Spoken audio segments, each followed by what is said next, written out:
dive in. We're here at the Coliseum in St Martin's Lane in London, yes, one of the biggest theatres in Europe. You're going to be on your own. You've got a small band and a few dancers, but how do you feel, how do you think you'll feel when you walk out there and face this massive audience? Great. It's such a gorgeous theater. Are you kidding? It's beautiful. To walk out here and create some kind of music and do your thing, I can't wait. I mean, are you still nervous before a big performance? Is it Sure. really? Well, I think the difference is between being really excited and trying to focus, you know, and go straight ahead, and being sick or something like that. I don't get sick. I feel, you know, I think it's what a racehorse must feel, you know, when it gets led up to the gate. That's what I feel like. Okay, here we go. South Bank Show interviewed Liza Minelli in 2008 in a box in the London Coliseum, where she was about to give her one-woman show, just coming off a big show in Broadway, which celebrated her 40 years in show business, and she was a star from the moment she came into the box, as it were. She looked great. She knew what she wanted to do. She knew where the angles were, where the lights were. And yet, at the same time, she gave you the flattering feeling that you were asking her some of the questions for the first time. Very, very unlikely, but it was a nice feeling to have. It made the interview flow. Her father, of course, was Vincente. Her mother, Judy Garland.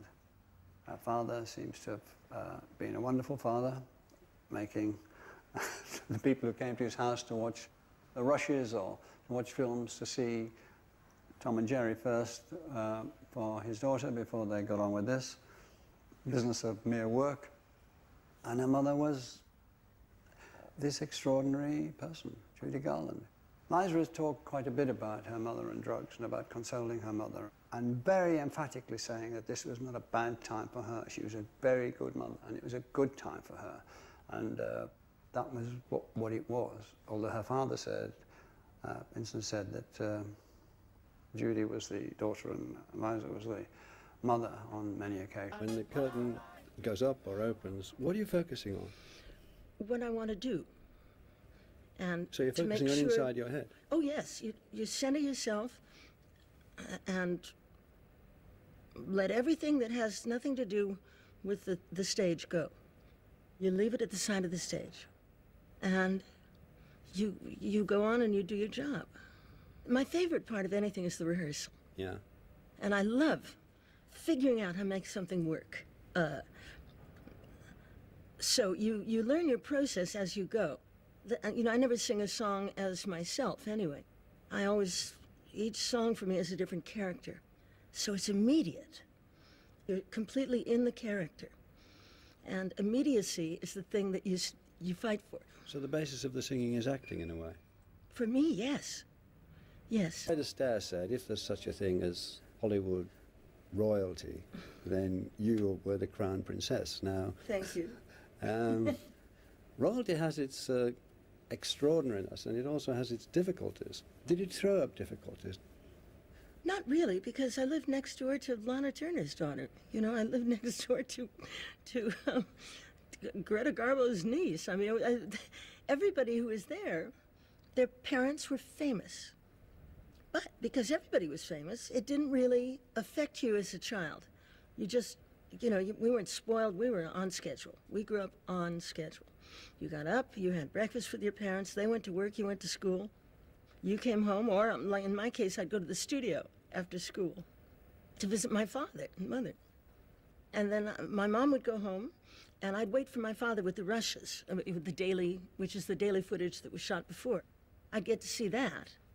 And one thing that I just remember, you know what he did? And can you imagine? There's Kirk Douglas and all of these wonderful actors sitting there. Still, you're going to tell me about it. You know, and they're making Lust for Life or something like that. And they're waiting to see the scene where Van Gogh cuts his ear off, you know, which I was on the set when they filmed the day before. So they're waiting for this, but my father, for me, would show a cartoon before the rushes. He would show Tom and Jerry's. So Kirk is there going, oh, Christ. Just can we get on with it, Vincent? You know. But just to persist a second, I mean, it is very impressive the way that group of people made it normal. Well, it was an industry town. Yeah, an industry. And that was the industry. When was it that you realised that this was not normal, except among that small group? And when you realised, what was your reaction? I'm just interested. I think I realized it after I'd got my first job in Best Foot Forward. I was 15, and I'd gotten this job, which meant I could stay in New York, because they didn't think I'd get a job, my parents, and I did. And I came back after 6 months to visit. You know, they'd come to New York and so on. But I went back, and I kept thinking, my God, these houses are huge. Look at these lawns. My God, people have money here or something. Then I realized, no, they don't have money. The studios paid everybody the same thing, but the grandeur was part of the illusion that they wanted to create, the studio heads, you know. So they had all of these beautiful things, and, you know, but Samuel Golden, if he told you what to do, they did it. I think having a famous mother, Judy Garland, was probably both a help and a hindrance. And don't forget, she had a famous father too, Vincent Minnelli. So she, her DNA was bursting with creative energy. But, you know, having a famous mother, as famous as Judy Garland was, I mean, how do you establish yourself? I mean, you create your own identity and your own performing skills without being in the shadow of your famous mother. And I think that's what she achieved. You know, it's no mean feat that you don't think of her as Judy Garland's daughter, but as Liza Minelli. You talked about your father giving you your dreams in previous interviews. Yes. What were they? What were the dreams? He kept showing me the possibilities of dreaming itself. For instance, he'd say, who do you want to be today? If he's always upset or disturbed or cranky or, you know, just like a kid who another father would treat a certain way, what my father did with me was said, who do you want to be today? And I could say, a Spanish dancer. You know? And he'd say, all right. And we'd get in the car and we'd go to Thrifty and we'd buy some crepe paper and safety pins. And because he had been a costume designer in Chicago years before, we would go home and he would drape and pin this crepe paper on me, big ruffles here, and I'd watch him create this wonderful thing. And then when it was finished, he'd stand back and say, now, what does a Spanish dancer do? And I'd say, dance? It's very funny because she was in the wings, right? And there I am, I get on there, and I sing my first song, and she's standing right in the wings, she's going, yay, bravo! Oh, let's go, baby, get him, that's great, get him. And I can hear, you know, and I sing the next song, and the public goes wild, right? They really liked it. And she went, yeah, baby, you get him, you get him, you get him. The third song, there was even more applause. I think they were relieved, but there was more applause. And I heard this, yeah, go, Liza, yeah. By the fifth song, I turned to her, and she was putting on her lipstick in the wings like... She could deliver a number wonderfully, you know. She'd won the Tony with Flora the Red Menace, and all that, you know, came out of really, you know, hitting home a song, knocking it out of the park, which in a way was a sort of contradiction in terms, because this is a rather seedy cabaret. They're not particularly good performers, you know, it's pretty tatty. There are light bulbs out, the costumes are not very good, and yet you totally believe it. In 1972, it was quite a year, wasn't it? The release of Cabaret and Liza with a Z, both directed by Bob Fosse. Oh, he was wonderful. And dark and funny, and loved to laugh, and had a great point of view. Just, I thought he was a wonderful director. Who came after you for the film part? Was it Fosse? No, I got the job before he did. It was such an extraordinary success. Do you have a view why it was such an extraordinary success? Bob Fosse. Really? I was, you know, I'm a director's daughter, of course. I'm going to say it's the director. Trying to get at what you thought was particularly special about it. His point of view. Yeah. And that the dark side that he treated with humor in a strange...